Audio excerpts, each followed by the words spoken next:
We're back, bitches. It's Episode, I don't even know what number, I don't but know what number. It's been months and months and months where we haven't done any episodes. We've been super, super busy, but it's good to be back. The Coffee and Coaching podcast is back, but neither of us have a coffee, which no, this is a bit of an impromptu one, but yeah, impromptu one.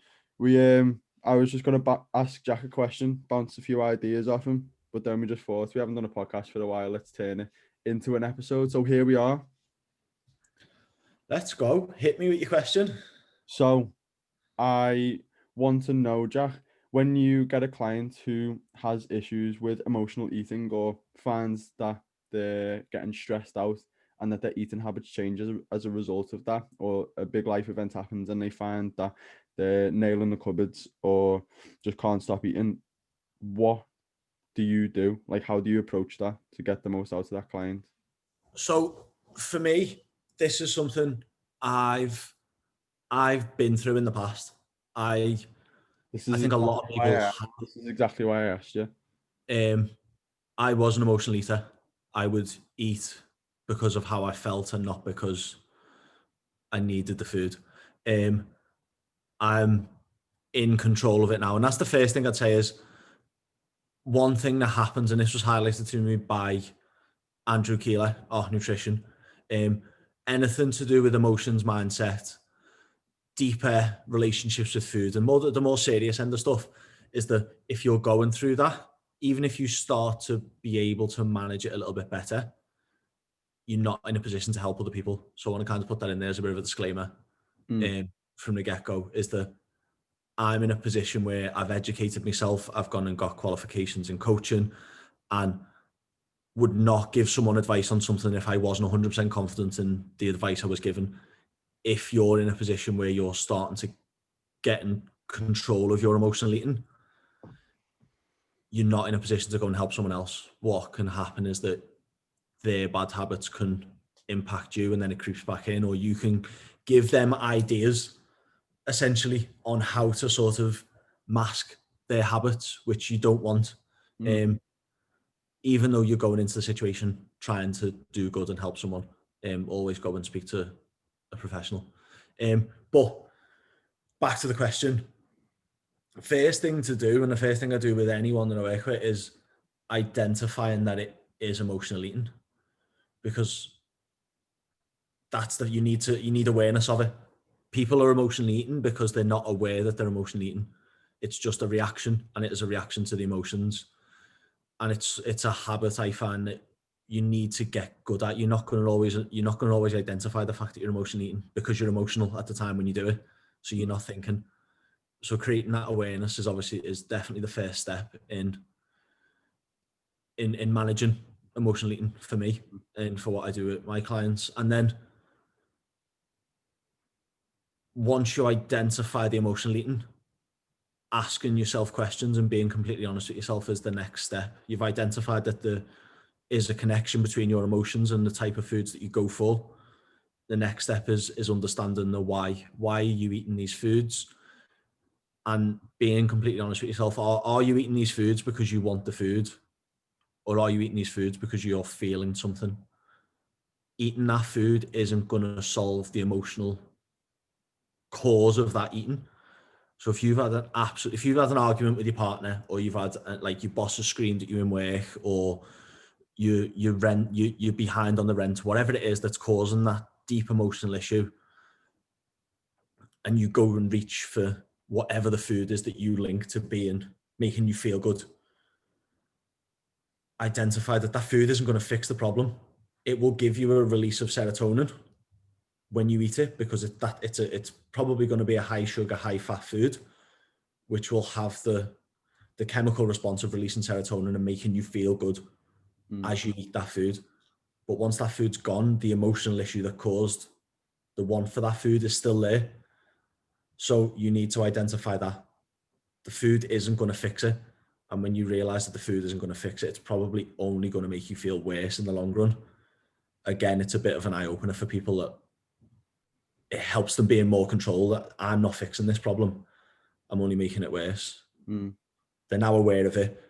They now understand that their actions don't solve the real deeper issue. Mm. And then another thing which we say to most people for me is if you know you're currently in that situation, or you've got things like that coming up, if you know you've got a really stressful time coming up, or you know you're moving house, like a big life event, a big stressor that is going to cause a large emotional response, I mean, you're more susceptible to emotional eating. You know what your trigger foods are. If you sit and think, you know what foods that you go and crave and that you will go and overconsume. Remove them from the equation before the event. It's not always possible because things happen last minute and they hit you out of nowhere. But for the big life events that you can almost predict are coming up, try and remove those go-to foods. Delete Just Eat off your phone. Delete the Domino's app. Yeah. Stop Domino's from texting you on Tuesdays when two for Tuesdays on. Remove the highly palatable foods from your cupboards. Mm. If you're trying to quit smoking and your cupboards are full of cigarettes You're fucked. and you have a stressful day, you're gonna smoke. Yeah. It's the exact same thing. If that go-to food is in the cupboard and there's loads of it, you're gonna go and eat it.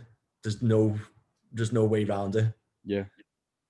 That's it. I think that's one of the biggest things, I think, is like self-awareness. Is like, if you know you're likely to overconsume something, and you know how your brain works, and you're well aware of the fact that you are actually emotionally eating, removing those foods so it doesn't happen, or it can't happen as readily, is a fucking massive one, I think. What do you think about?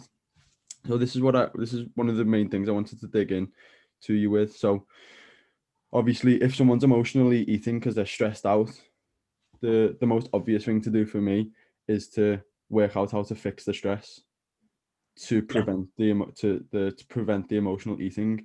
But then obviously you need to understand that stress is just a part of life. So when approaching it with a client, if you just stop the stress from happening but don't address the issue of emotional eating when you are stressed, do you think that's a problem? Definitely. You almost need to get used to the stress, Mm. not try and fix the stress, if that makes sense. So to become better at anything, you need repetition. Yeah. If you want to become better at controlling your emotional eating, then you need to control your emotional eating when you're When under you are stress. emotional. Yeah, and not just avoid being Yeah. stressed and not going into stressful situations. Yeah. The more you're exposed to a stressor, the better you become at it. Like when the first ever consultation call you have with a client is like terrifying. It's a big stressor. It's a big thing. Like it's the first person that's going to start in your business. Mm. 200 consultation calls later, Yeah. you just book them in and you go into it and Yeah. there's no stress. I used to have sweaty palms, and like Yeah, like my armpits were ringing with sweat, like yeah. cold shakes and that. And Yeah. now I'm just like, yes, lad, what's Like happening? stuttering and stammering Yeah. and falling over myself Yeah. at words and stuff. And now I just have a conversation with people. Yeah. It's the exact same thing with emotional eating. You need to practice it. And something I tell people all the time, whenever we're trying to form a new habit, whatever that new habit is that you're going to be shit at it when you first do it. Yeah. That first week you go, right, okay, we're going to try intuitive eating, or we're going to try sticking to this calorie goal, or we are going to try and control your emotional eating or improve your emotional eating. If it goes tits up in the first 7 days, Mm. that's fine. Like, expect it, but try it again. Don't let that mean that you haven't failed. You're just not very good at it now. Yeah. You'll be Because glad it's to see it. yeah. So yeah, I think removing as much stress as possible is always going to be beneficial. Yeah. But in anything, we need some level of stress to get better at dealing with it. Yeah. I think once a person, like you said before, realizes that the food isn't going to fix the issue, and they're very, very aware of that, and they're aware of their habits, I think that is the key first step, isn't it? Yeah, I think from a coaching perspective, I always if I know that a client is susceptible to that and we've spoken and I know that they're going through a stressful time, if they're overeating, again, we ask questions all the time, but it's where the questioning process comes in to make the client aware of it by them answering the questions. If you're overeating, if I know a client is more than likely going to overeat this week because of everything that they've got going on, if they message me and they're like, oh, this happened today and I've nailed a load of chocolate and I feel shit, I'll just ask them some questions and to, again, raise that awareness of it not solving the problem. So how are you feeling now? How do you feel about eating that? Oh, slightly much worse than you did before. Yeah. Did eating that chocolate solve the problem? Or was it a plaster for a broken leg? Was it a temporary fix? And I'm not trying to knock them down. I'm not trying to make them feel bad about it happening, because it will happen. I'm just trying to, again, raise that awareness of, well, it didn't fix it, did it? So next time when it happens, you now have that awareness that, well, the last time I done this, it didn't work and it was just a negative feedback loop. We want to create a positive feedback loop. And they've got that awareness and that mindfulness of, right, I'm just going to stop myself. I'm going to go and replace that habit. That's another thing I kind of completely missed out, is replacing that habit.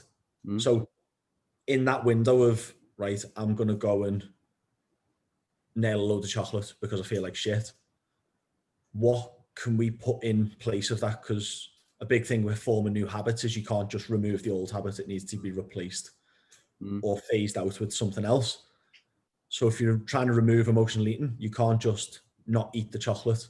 Something needs to go in that gap, in that window of feeling stressed. So just, I will ask the client, what things make you feel good? What makes you feel better other than food? And get them to a list together of things that make them feel good. I go for a walk, I go take the dog out, I sit on the PlayStation for an hour. I go and listen to a podcast, I read a book, whatever it is that isn't detrimental to their progress. I will try and go and do that. And take your focus away from the food. I think that I can't believe we just completely didn't even mention that before. It's like fucking I've been on the laptop for too long, man. But yeah, it's like so spot on. It's either you got to either do something that's going to de-stress you, or something that I start to try and do with clients now is whatever the stress it is, doing either something that's going to make you feel relaxed or something that's productive to break down that level of stress. So if it's financial stress, for example, like I've even started talking to some clients about how they can plan better financially so that they're not getting stressed out and nailing the cupboards. So like shit like that, just something that is going to move you forwards rather than nailing the cupboards and making you feel like absolute shit because you're moving further away from your goals. It's your brain crying out for a reaction. You're feeling shit. Your brain wants a serotonin hit to make you feel better. It wants that dopamine hit. Sorry, I've been saying serotonin. Dopamine. It wants that dopamine hit from eating the food. It wants that feeling of positive action. Brain doesn't understand the food isn't the solution. Your brain just understands that if I consume this concoction, it will create dopamine and I will feel good. So what you just need to put something in that place that creates dopamine to make you feel good as a positive action that doesn't have negative later reactions. You're running out of words as well. Out of words as well. Yeah. Positive later reactions. Stuff. So that bad stuff doesn't happen later on. It needs that it's vital that we're people of action. If you're working with a coach, you're someone who wants to take action. You've took action in reaching out to a coach. If you're wanting to address your emotional eating and you're not just ignoring it, you're someone who takes action. So your brain is wired in the way that it wants to take action. It's reaching for that food because it wants to solve the problem. So fill that void, remove the food, but fill that void with a positive action that creates the same chemical response. So that's some actionable shit for anyone who's listening who's an emotional eater. be aware of it, try and remove it and replace it with something else that is going to be productive or make you feel a little bit less stressed. Simple as that. Simple, Just man. practice. It's simple in theory. The Hard practice, to action. yeah, Hire repetition. one of us. Hire one of us, and you'll be sound.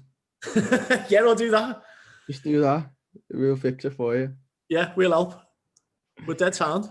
We do podcasts and everything. Right, back with a bang. Just a little short one today. We've got loads of fucking work to do as always, so we're gonna have to shoot. Thank you for listening. If you've got any topics you want us to speak about, just message us. You know where to find us at Jack Silverjacks. That's your new name, isn't it? Just That's the new one, yeah. Split New into one. now, haven't I? at Jack Silverjacks, or what's the other one? Silverjacks HQ. And I'm still at Coach.Kamada. So just hit us. Thank you for listening. Oh, lad. I nearly